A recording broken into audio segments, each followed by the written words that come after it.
So we're bowling things off on this rainy Wednesday afternoon with cricket. On the SportsMax Zone, West Indies women are set to end their two-decade-long hiatus from red ball cricket when they host Australia for a one-off test in March 2026. The fixture, which will be part of an all-format tour, will be the first of 3 tests over 33 months for the Caribbean side, who will also welcome England in April 2027, followed by a visit to South Africa in December 2028. Now, Cricket West Indies President Dr. Kishore Shallow joins us via Zoom to discuss this development, live and direct from the land of Ralph Gonsalves. Here is Dr. Kishore Shallow, although I know if he has his way, it will not be Ralph Gonsalves' country when the next general elections come about. Welcome, Doc. How are you?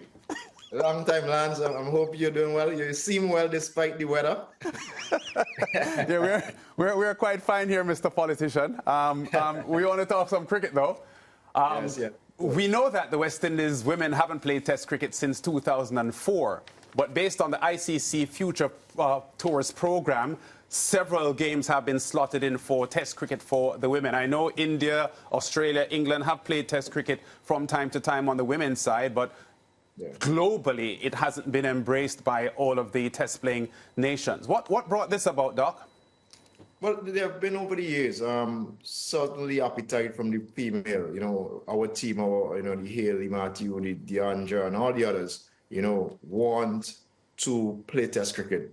None of these, the current generation, they have not played any Test cricket. They have obviously seen their counterparts and in some cases teammates, because they play with them in different franchises, playing Test cricket, and it's certainly something that they all aspire to. And we have put in the work over the years. It's not the easiest in terms of logistics, but where we have been able to find windows, not only for Australia in 2026, but in 2027, England as well. We believe that it'd be great to see the ladies, wearing some white clothes, and It's been 50 years since, I think, our debut in Test cricket against Australia. I think it was 1976. So, ironically, we didn't plan it that way.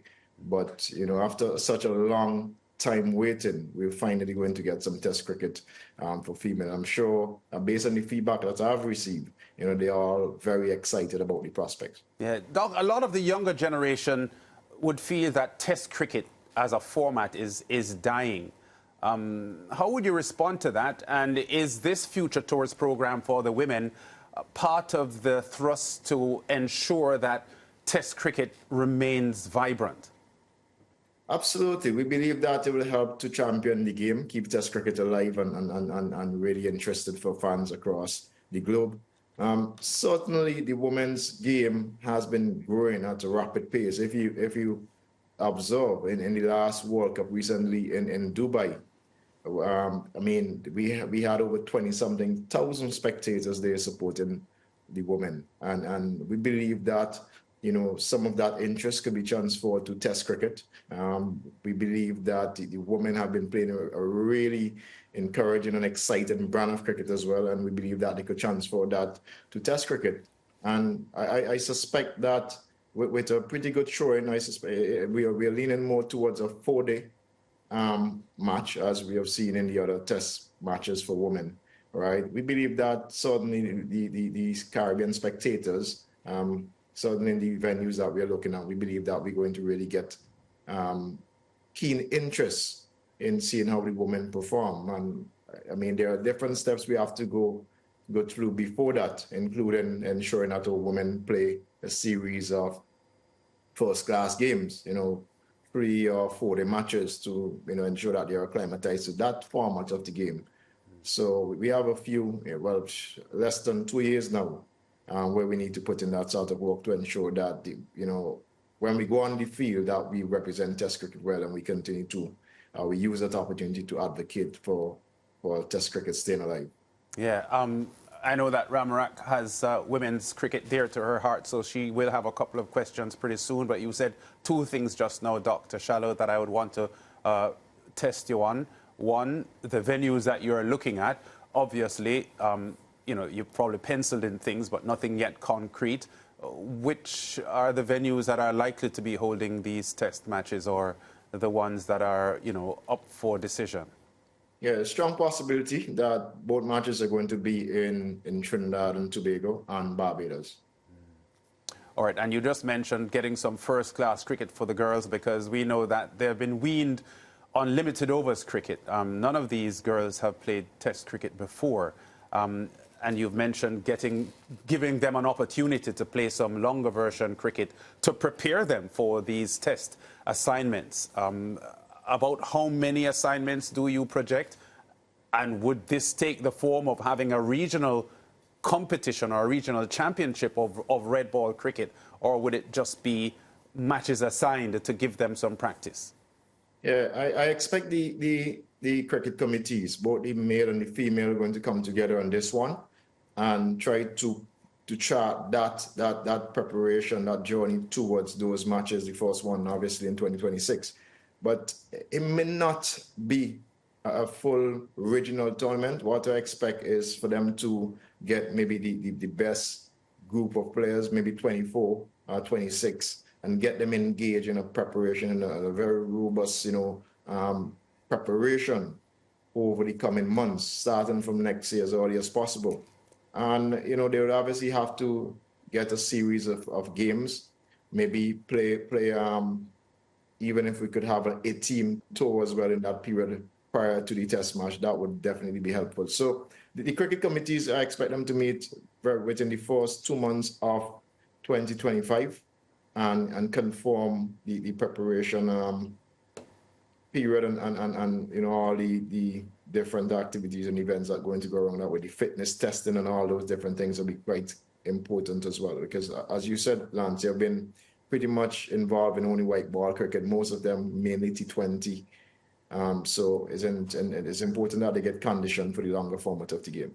Yeah, and when we think preparation, and while you were responding to Lance about that question, I just remembered when the Future Tours program was announced, Shea Hope was asked to comment on it.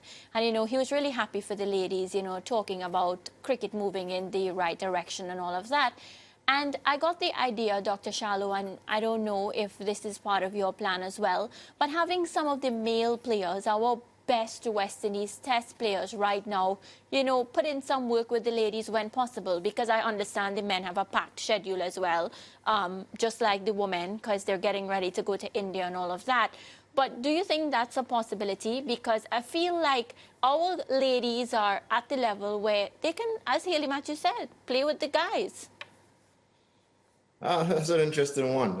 I know Prime Minister Mia Mottley, she has been advocating for that, where we could bring both male and female those players together and have an exhibition match. I'm sure that would be quite interesting. But in terms of the preparation for this, what have the conversation I have been holding with our players, our senior players, right, is any opportunities that they have in between tours, right, feel free to engage in our camps, whether it is our emerging teams or even with our women. Try to, impart some of the knowledge and experience they have on our younger players or upcoming players, right? And, it's not unique to the young boys, but certainly on the young females as well, or even those in the senior female team. And few of them have certainly expressed interest. It's a matter of finding that, that window of opportunity, because the international schedule is so hectic these days that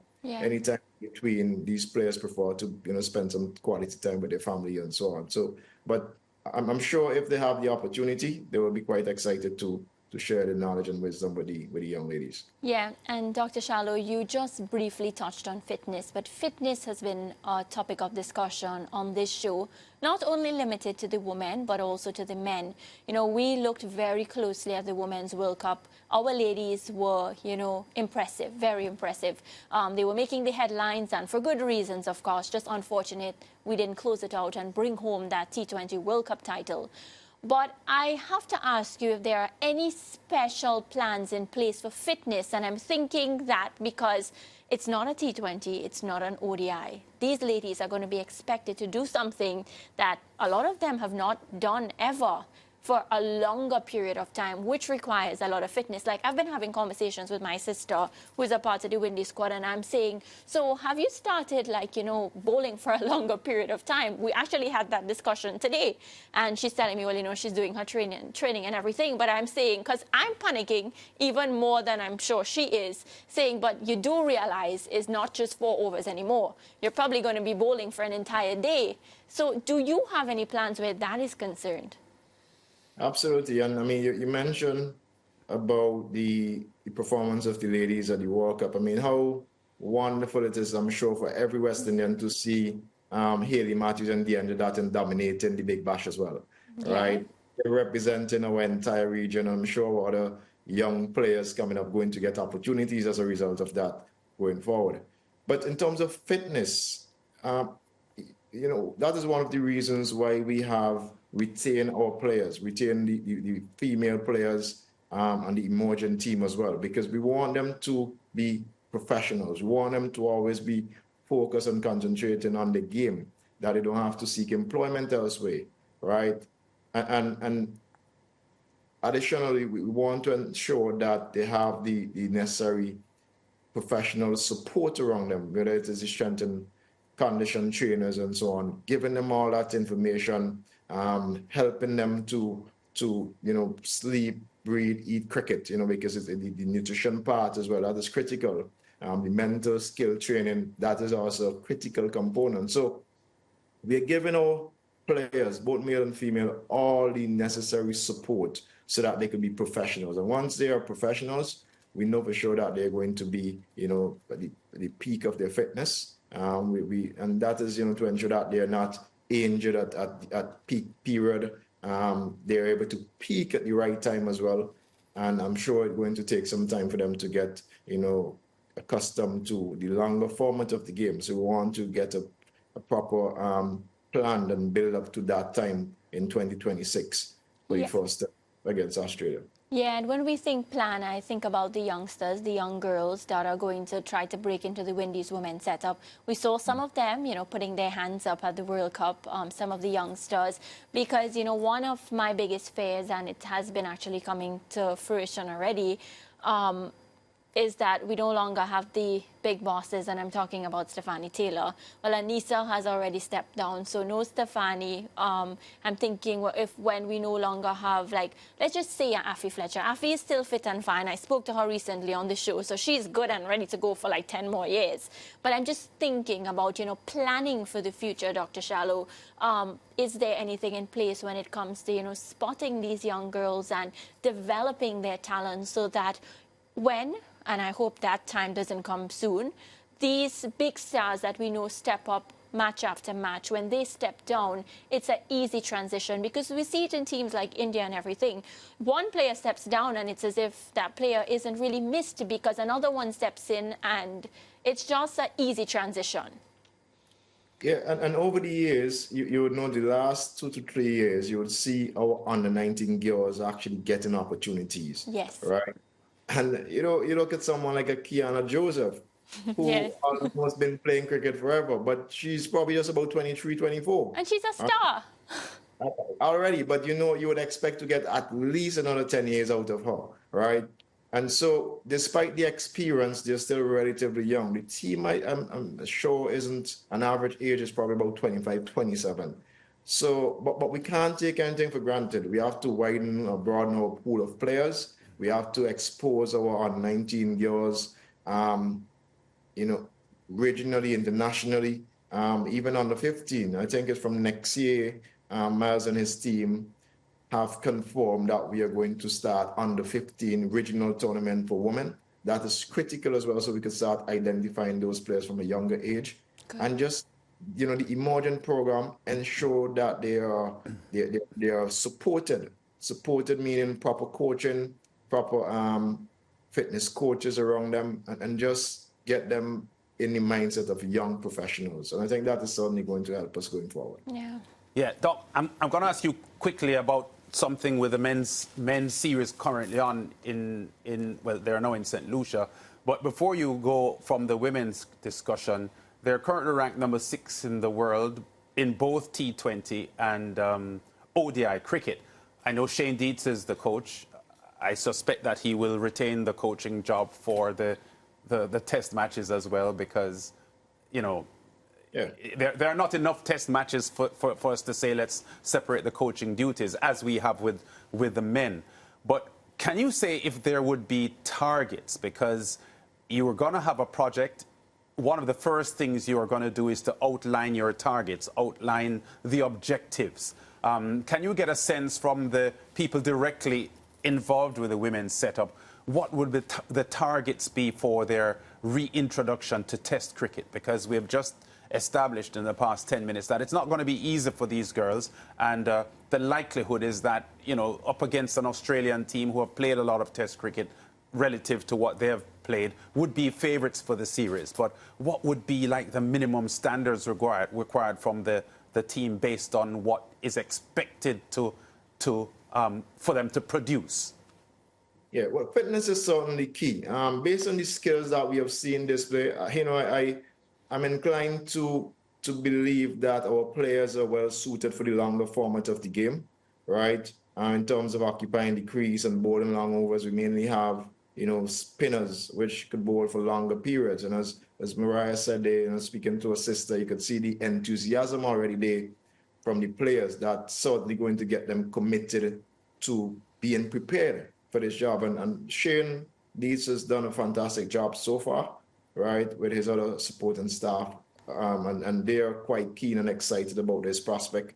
And I'm sure they are going to be fully on board. Miles leading this, you know, it's an opportunity for them to be champions of Test cricket and represent West Indies. And they're going to be two tough opponents, of course, Australia and England, who have played Test cricket in recent times. So we know we have to prepare well. In terms of measurement, for us, ensure that they are tested in their fitness. I suspect see the starting point where they are when they do the next fitness test, assess them maybe quarterly and so on over the period, and ensure that they're being given opportunities to bat longer, bowl longer, and so on. So I trust the technical team that, you know, they're going to create a plan that get our girls, you know, really representing us come 2026. Yeah, Doc, in our zone updates just now, we heard the West Indies captain, Robman Powell, admitting that they're in an uncomfortable position going into the third T20, trailing 2-0 in the series. I know there was some rain in St. Lucia today that affected the West Indies training session. Reds Pereira told me that the weather changed, the sun is out, so England are expected to practice this afternoon. So they have one up on the West Indies because the West Indies practice session was curtailed. But your thoughts on how the series has gone so far and the struggles the West Indies have found themselves in? Yeah, I'm sure Rovman, Darren, and the guys, they won't use missing a practice session as an excuse for you know, going into, I mean, the T20 players, they hop off a plane these days and straight on the cricket field. So I'm sure they're ready. The team has really been performing consistently well over the last year and a half, 2 years. I think we have won 5 out of our 7 series or so, and the only 2 we have lost are away to Australia 2-1 and Sri Lanka recently 2-1. So I'm sure they're very much you know, keen and hoping to continue that winning streak at home. And, you know, that is all I've been getting from Darren, Sammy, Robin Powell, and all of the players when I speak to them. They are quite confident, you know, and you know, they're thinking very positively about their prospects going into these last 3 matches. Okay, Dr. Kishore Shallow, President of Cricket West Indies, thanks for talking to us here as we get ready to see the West Indies women return to Test cricket. Always a pleasure talking to you, President, and we'll be in touch as there's a lot of cricket happening all over. And I'm still waiting to welcome both of you to St. Vincent. Yeah, I've never been, you know. maybe in December when we host Bangladesh, you all are invited. Well, yeah. I will have to come because Lance will have to do the show. Yeah, or maybe when the general elections come around and I'll vote. And you'll wear your yellow. I didn't say who I was voting for. Thanks, Doc. We'll talk again soon. Thanks. Take care. Yeah, that wraps up our cricket discussion with the CWI boss. What's wrong, Ramarak? How did we get there? I just decided to give some trouble. We'll be back with more. As always, viewers. We'll be back with more on the zone after this. As always.